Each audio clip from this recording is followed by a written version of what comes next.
Good morning students. जैसा कि अपन इस YouTube चैनल के माध्यम से पिछली कुछ कक्षाओं के सारे हमने कंज्यूमर प्रोटेक्शन एक्ट 2020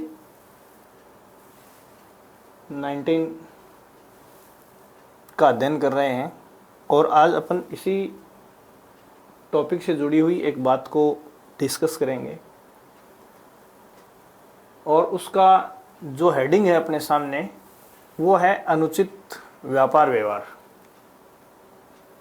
देखो, कंज्यूमर प्रोटेक्शन एक्ट के संदर्भ में अनुचित व्यापार व्यवहार में कौन कौन सी चीज़ें आएंगी, इस संबंध में आप लोग एक लंबी चौड़ी लिस्ट अनुचित व्यापार व्यवहार के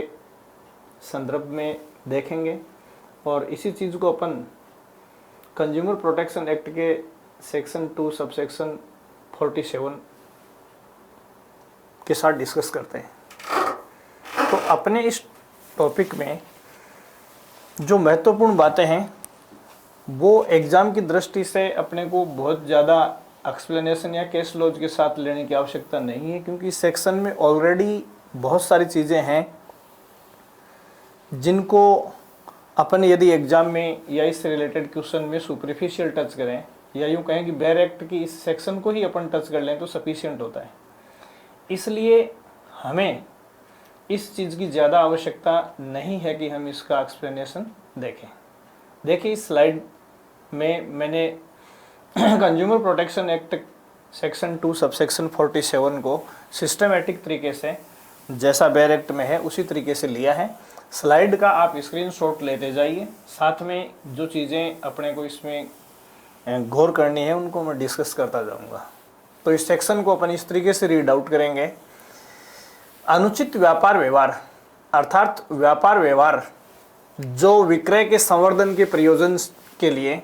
किसी माल के उपयोग अथवा आपूर्ति अथवा किसी सेवा के प्रावधान के लिए कोई अनुचित तरीका अथवा प्रवंचक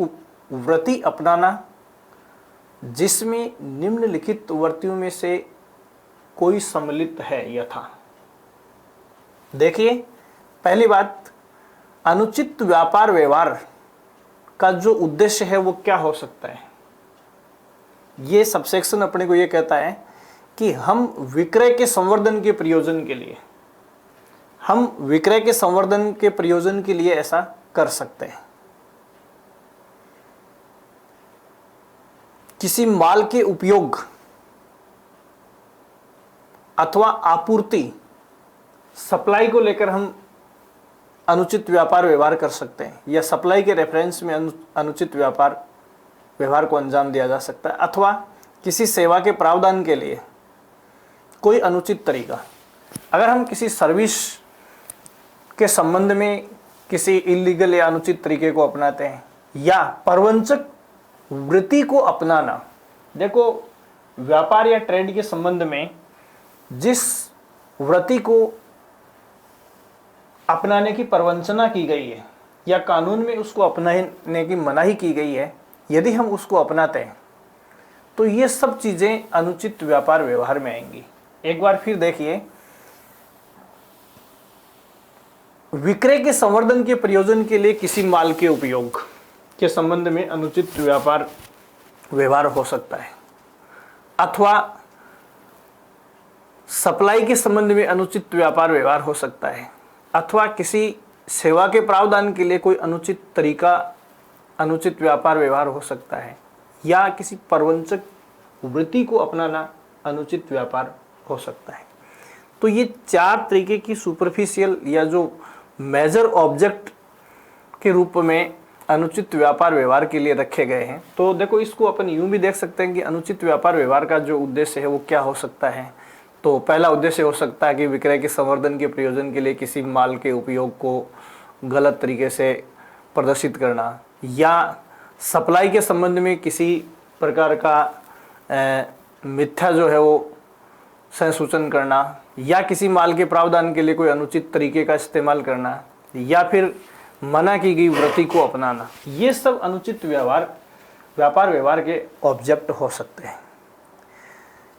देखो, अनुचित व्यापार व्यवहार की इन वृत्तियों में क्या क्या शामिल हो सकता है, इसकी एक लंबी चौड़ी लिस्ट अपने इस टॉपिक में आपके सामने है। देखिए, पहले बिंदु में अपन उप शीर्षकों में इस चीज़ का अध्ययन करेंगे। तो देखो, कंज्यूमर प्रोटेक्शन एक्ट के सेक्शन 2 सबसेक्शन 47 में जिन वृत्तियों को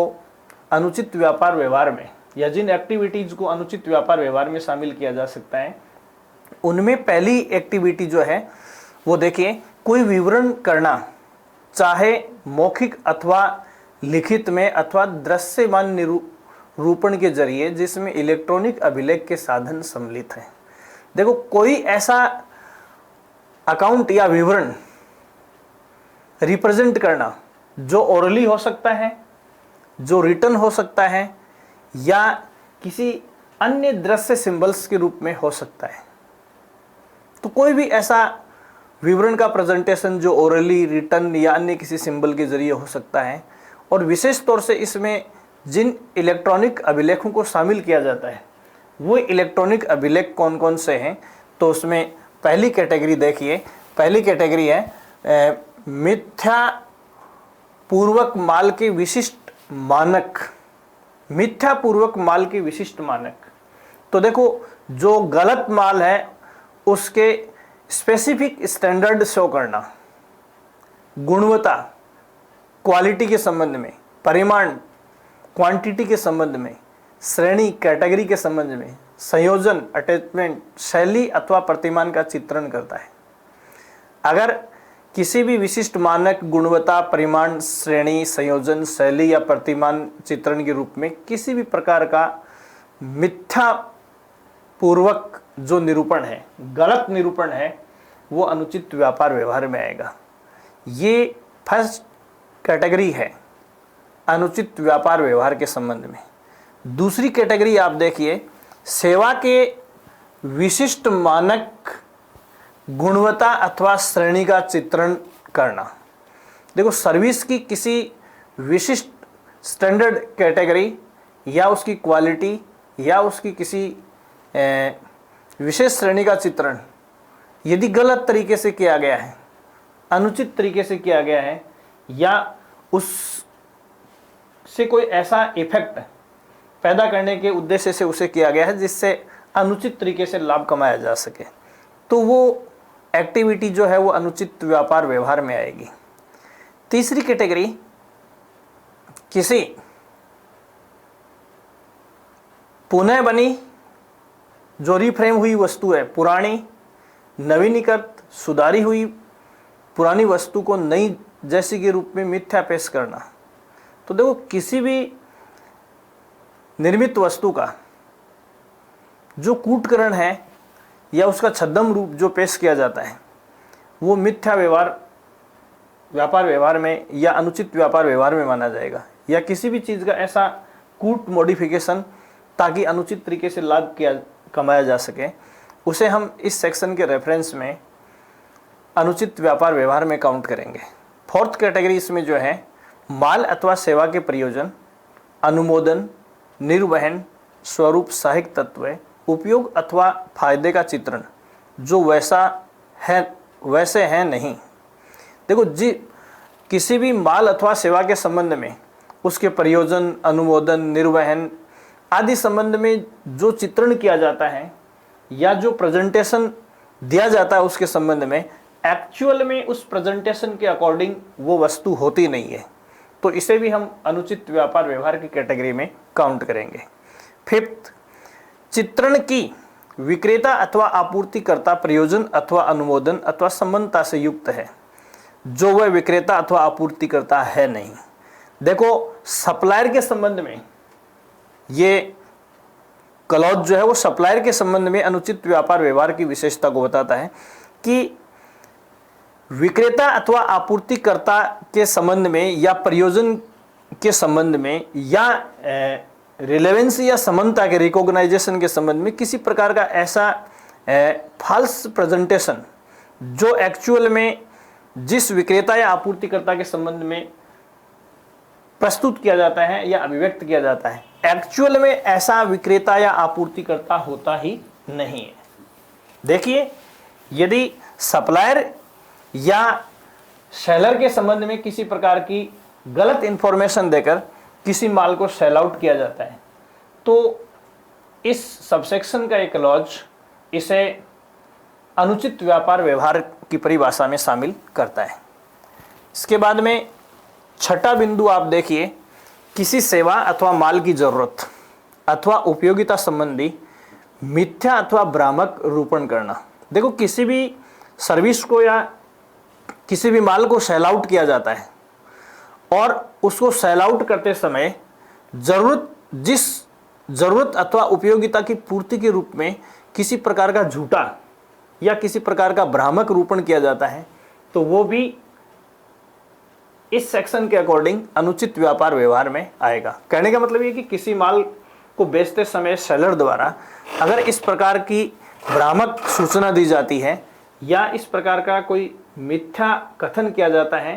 कि अमुक उपयोग के लिए ये वस्तु परफेक्ट है,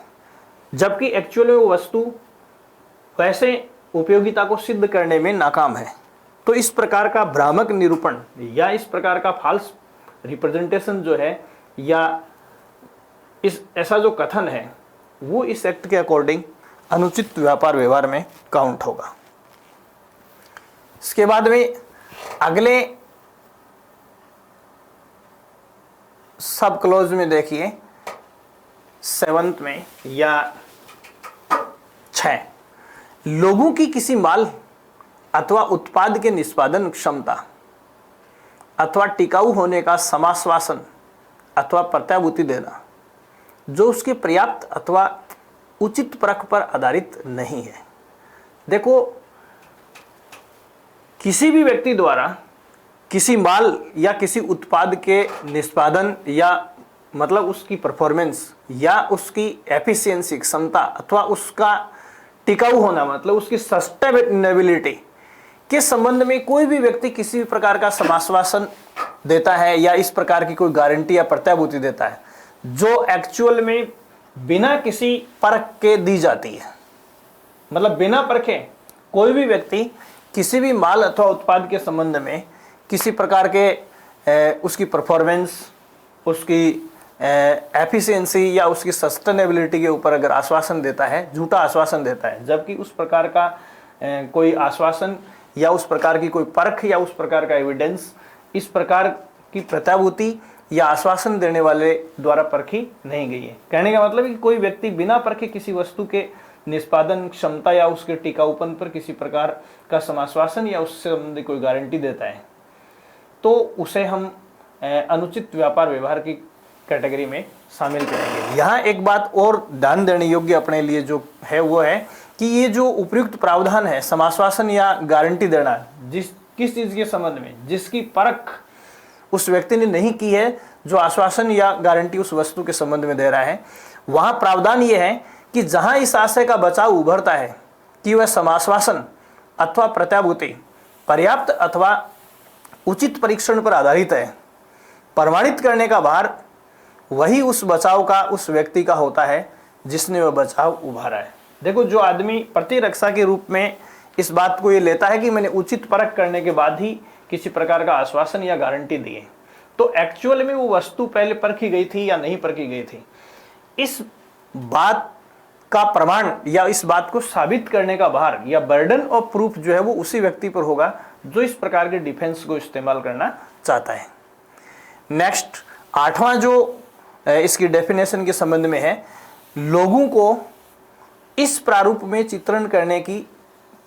तात्पर्य। देखो, लोगों को इस प्रकार का रिप्रेजेंटेशन या इस प्रकार का चित्रण करने का प्रयास करना जिसमें क्या क्या आ सकता है, तो देखो अनुचित व्यापार व्यवहार की इस 8वीं कैटेगरी को और आगे कुछ सबसेक्शंस में डिवाइड सब क्लॉज में डिवाइड किया गया है। उसमें पहला देखिए कै में क्या है, किसी माल अथवा सेवा अथवा उत्पाद का समाश्वासन अथवा प्रत्याभूति। देखो, लोगों के सामने हम किसी प्रकार का जो भी चित्रण करते हैं वो माल, सेवा या प्रोडक्शन के संबंध में आश्वासन या प्रत्याभूति हो, अथवा वस्तु या उसके हिस्से को बदलने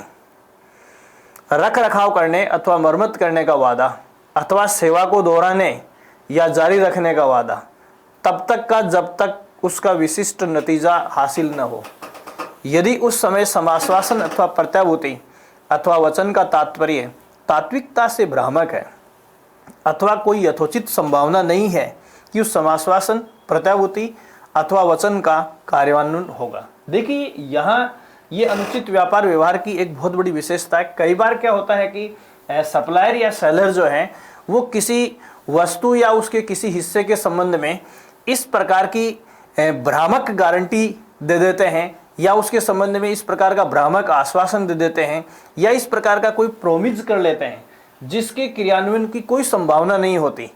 और ये प्रोमिज किसके संबंध में हो सकता है कि अगर ये वस्तु खराब हो गई तो इसके संबंध में खराब होने वाले पार्ट को बदल दिया जाएगा या इसका मेंटेनेंस जो है वो ज़रूरत के हिसाब से हम मतलब सप्लायर या रिटेलर की ओर से किया जाएगा या उसकी किसी प्रकार का मेंटेनेंस या मरम्मत है वो रिटेलर द्वारा की जाएगी या सेवा को दोहराने अगर या जारी रखने का वादा मतलब सर्विस में यदि किसी प्रकार का डिफेक्ट आता है तो इस सर्विस को जारी रखने का वादा किया जाता है जब तक कि संबंधित वस्तु को जिस पर्पज से खरीदा जाता है वो पर्पज पूरा नहीं हो जाता है। वहां तक अगर इस प्रकार के आश्वासन इस प्रकार की गारंटी या इस प्रकार का कोई प्रोविज किया जाता है जिसके पूरा होने की कोई संभावना नहीं होती है तो इस प्रकार की एक्टिविटी को हम क्या कहेंगे, अनुचित व्यापार व्यवहार की कैटेगरी में लेंगे। इसके बाद में नवा जो है वो देखिए क्या है, इसमें तात्विक बुलावा संबंधित लोगों को दर का जिस पर उत्पाद अथवा वैसा उत्पाद अथवा माल अथवा सेवी बेचा अथवा प्रदान किया गया अथवा किया जाना है सामान्य रूप से इस प्रयोजन के लिए दर के रूप में निरूपण को उस दर से संदर्भ माना जाएगा जिस पर उत्पाद अथवा माल अथवा सेवा विक्रेता अथवा प्रदाता अथवा वितरक की ओर से विक्रय किया अथवा प्रदान किया गया है। प्रासंगिक विपणन में अन्यथा कि ये स्पष्टतया विनिर्दिष्ट उस दर से न हो जिस पर उत्पाद का विक्रय किया गया अथवा सेवा प्रदान की गई उस व्यक्ति की ओर से अथवा तदर्थ निष्पन्न किया गया। देखिए कई बार ऐसा होता है कि सप्लायर या रिटेलर किसी भी वस्तु की आपूर्ति या उसके सेल आउट करने के संबंध में क्या दर लगेगी ये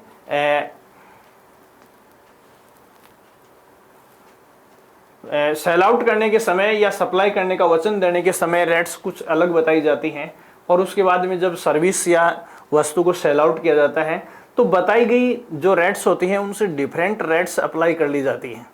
तो बिलिंग में इस प्रकार की जो डिफरेंट रेट्स अप्लाई की जाती हैं उस संबंध में हम ये कह सकते हैं कि यहाँ अनुचित व्यापार व्यवहार को अंजाम दिया गया है। नेक्स्ट देखिए, इसमें अन्य व्यक्ति के माल सेवा अथवा व्यापार को बदनाम करने के मिथ्या अथवा भ्रामक तथ्यों को देना। कई बार देखो ट्रेड एक्टिविटीज में ये चीज़ देखने को मिलती है, जैसे अपन किसी व्यक्ति से किसी प्रकार का माल खरीदते हैं और हम किसी एक रिटेलर को ये कहते हैं कि भाई साहब आप तो इस रेट से लगा रहे हो जबकि पड़ोसी दुकानदार जो है वो इस माल को इस रेट से बेच रहा है। तो ये कहते हैं कि वो लोकल है, फर्जी माल है, हमारा माल ओरिजिनल है। तो इस प्रकार के कमेंट्स एक्चुअली हमें मार्केट में या ट्रेड रिलेटेड एक्टिविटी में नियमित रूप से देखने को मिलती है। तो यहाँ इस संबंध में देखिए बिल्कुल ये जो क्लॉज है वो अपने को बताता है कि किसी भी अन्य व्यक्ति के माल या उसकी सर्विस या सेवा या उसके व्यापार को बदनाम करने के लिए कोई भी मिथ्या अथवा भ्रामक तथ्यों को रिप्रेजेंट किया जाता है तो ये अनुचित व्यापार व्यवहार है। लेकिन ध्यान रहे कि किसी के भी माल के संबंध में हम इस प्रकार की गुणवत्ता के ऊपर किसी प्रकार का कमेंट करते हैं तो वो मिथ्या या भ्रामक होना चाहिए। अगर एक्चुअल में हम जैसा कह रहे हैं वैसा ही उस अन्य व्यक्ति की माल या सेवा या व्यापार की स्थिति है तब हम उसे अनुचित व्यापार व्यवहार में नहीं मान सकते। तो यहाँ महत्वपूर्ण बात है कि यदि हम किसी व्यक्ति की माल सेवा या व्यापार के बारे में कोई कमेंट करते हैं तो वो एक्चुअल में फाल्स होना चाहिए, गलत झूठा होना चाहिए, या जो फैक्ट हम किसी को दे रहे हैं सप्लाई कर रहे हैं जो फैक्ट वो भ्रामक होना चाहिए। यहाँ देखिए इसकी स्पष्टीकरण के लिए उस क्लॉज के नीचे लिखा गया इस उपखंड के प्रयोजन के लिए विवरण जो है जो कि है, देखो इस संबंध में जो विवरण दिया जा सकता है वो देखिए क्या है। विवरण में पहली बात है, वस्तु पर व्यक्त पेशकश अथवा विक्रय के लिए प्रदर्शन अथवा उसके लपेटन पर अथवा संप्रेषक पर, ऐसा कमेंट हो सकता है। या फिर किसी वस्तु पर व्यक्त, उससे संबंध, उसमें अंतर्विष्ट अथवा संलग्न वस्तु पेश की गई अथवा विक्रय के लिए प्रदर्शित अथवा किसी चीज पर जिस वस्तु प्रदर्शन अथवा विक्रय के लिए रखी गई है, ऐसा मतलब नमूने के संबंध में हो सकता है। तीसरा है, उसमें अंतर्निहित अथवा किसी चीज पर कि वह बेची, भेजी, प्रदत्त, संचालित की गई अथवा किसी अन्य तरीके से जो कुछ भी हो उन समुदाय के लिए तैयार सुलभ है, उसे लोगों से किया गया विवरण समझा जाएगा। उस व्यक्ति की ओर से केवल उसी की ओर से जिसके पास देखिए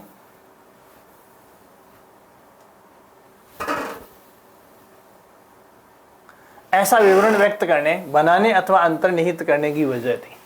अगर इस प्रकार का रिप्रेजेंटेशन अपन बेवजह कर रहे हैं तो यहाँ इसको भी ये क्लॉज जो है वो अनुचित व्यापार व्यवहार की कैटेगरी में लाकर खड़ा करता है। नेक्स्ट दूसरा पार्ट देखिए, ये अब तक अपन जो डिस्कस कर रहे थे वो कंज्यूमर प्रोटेक्शन एक्ट सेक्शन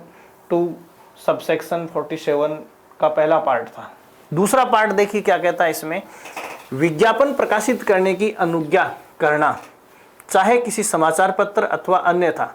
सम्मिलित इलेक्ट्रॉनिक अभिलेख के जरिए सौदेबाजी के मूल्य पर विक्रय अथवा आपूर्ति के लिए वस्तु अथवा माल की जो सौदेबाजी की कीमत पर विक्रय अथवा आपूर्ति के लिए पेश करने के आशय से नहीं है, अथवा अवधि के लिए और परिणाम में जो यथोचित है, बाजार की प्रकृति का लिहाज रखते हुए जिसमें व्यवसाय लाया जाता है और बाजार के स्वरूप अथवा आकार और विज्ञापन के स्वरूप का लिहाज रखते हुए। देखिए यहाँ कौन सी चीज है, देखो कई बार क्या होता है कि विज्ञापन के माध्यम से कुछ और ही प्रपोजल शो किए जाते हैं, जबकि एक्चुअल में ऐसा होता नहीं है। ये अनुचित व्यापार व्यवहार, जैसे विज्ञापन में रेट्स अलग बताई गई हैं और एक्चुअल में हम रिटेलर के पास जाकर उसी माल को लेना चाहते हैं या सप्लायर से उस माल को लेना चाहते हैं तो वहाँ अपने को अलग रेट्स बताई जाती हैं। ये अनुचित व्यापार व्यवहार की कैटेगरी में आता है। यहाँ इसका स्पष्टीकरण देखने के लिए आप इस पर देखिए, स्पष्टीकरण इस उपखंड के प्रयोजनार्थ, देखो इस उपखंड के प्रयोजनार्थ सौदा मूल्य अर्थात क्या है, मूल्य जो विज्ञापन में सौदा मूल्य होना बताया गया है, सामान्य कीमत अथवा अन्यथा संदर्भ के जरिए, अथवा देखो पहला जो उस विज्ञापन में सौदे का मूल्य बताया गया है, दूसरा है कीमत जिसे कि व्यक्ति पढ़ता, सुनता अथवा देखता है, विज्ञापन से ये यथोचित हो सकेगी सौदा मूल्य के रूप में इस समय से मूल्य के बाबत जिस पर उत्पाद को विज्ञापित किया गया अथवा संभवतः उत्पाद सामान्यतया बेचा जाए। तो यहाँ देखो ये हो सकता है कि एक तो विज्ञापन के मूल्य में और एक्चुअल मूल्य में डिफरेंस हो सकता है, या वास्तविक मूल्य में और विज्ञापन के मूल्य में डिफरेंस जो है वो एक्चुअल में अगर नहीं है तो ये अनुचित व्यापार व्यवहार की कैटेगरी में आएगा। इस सेक्शन का तीसरा पार्ट जो है अपने सामने, इस बात की अनुज्ञा करना, देखिए कि इसका मतलब क्या अनुज्ञा करना, पहला पार्ट देखिए इसमें, या क्या अनुज्ञा करना अनुचित व्यापार व्यवहार की कैटेगरी में आ सकता है। इसका पहला सब क्लोज जो है, इस आशय के साथ उपहार, इनाम अथवा अन्य पद की पेशकश करना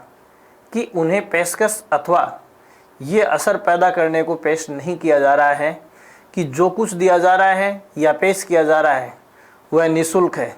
जब वह पूरी तरह अथवा आंशिक रूप से प्रचारित राशि से आवर्त है, लेन देन में पूरी तरह से। देखो निःशुल्क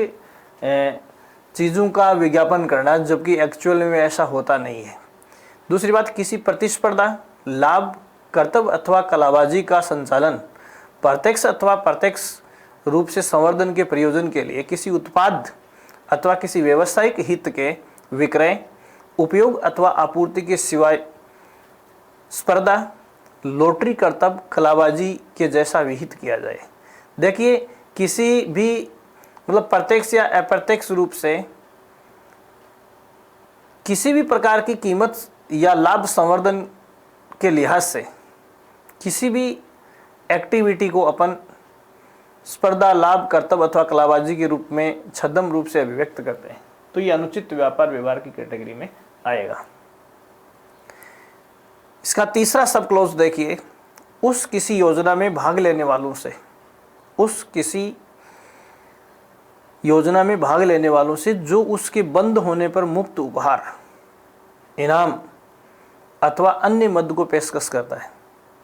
योजना के अंतिम नतीजे की सूचना के बारे में रोके रखना। देखो, किसी भी प्लान के अंत में लोगों को मुफ्त उपहार, इनाम या अन्य मद की पेशकश या प्रपोजल कहीं भी किया जाता है, जबकि एक्चुअल में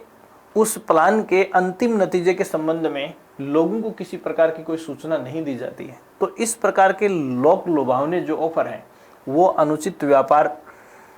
व्यवहार में आएंगे। इसके स्पष्टीकरण में इस क्लॉज के नीचे जो चीज़ लिखी गई है वो देखिए, इस उपखंड के प्रयोजन के लिए योजना के प्रतिभागी